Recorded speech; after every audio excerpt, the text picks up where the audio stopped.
નીચે આપણે સ્ટેન્ડ રાખું, એના ઉપર હું ગ્લાસ રાખું તો મીણબત્તી ઓલવાણી ના. કેમ?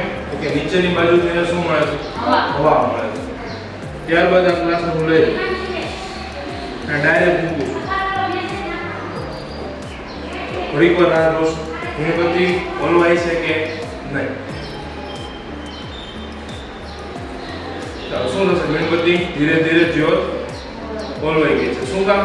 તો કે ગ્લાસમાં જેટલા પ્રમાણમાં હવા હતી એમાંથી ઓક્સિજન બધો વપરાઈ જશે એટલે મીણબત્તીની જ્યોતને સળગવા માટે ઓક્સિજન મળશે નહીં. એટલે ધીરે ધીરે કરીને શું કરશે? ઓલવાઈ જશે. સ્ટોપ કરો. પેલા મીણબત્તી સળગાવો.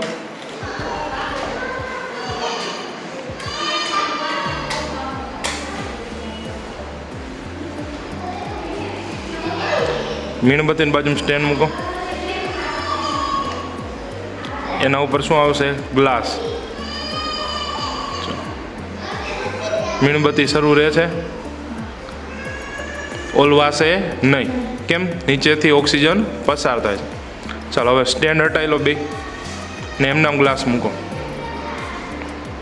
થોડી વાર રાહ જોશું શું થશે કે જ્યોત છે એ ધીરે ધીરે ઓછી થશે ને ત્યારબાદ ઓલવાઈ જશે. શું કામ? કે ગ્લાસમાં રહેલો ઓક્સિજન ખાલી થઈ જાય છે એટલા માટે. આજનો અમારો પ્રયોગ દહન માટે હવા જરૂરી છે. અમે ધોરણ 8 નો અભ્યાસ કરીએ છીએ.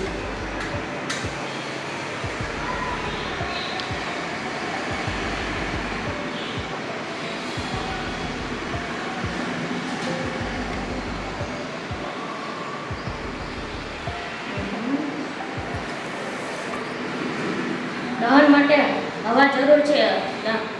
હવા એટલે ઓક્સિજન જરૂર છે. ઓક્સિજન હવામાં રહેલો છે.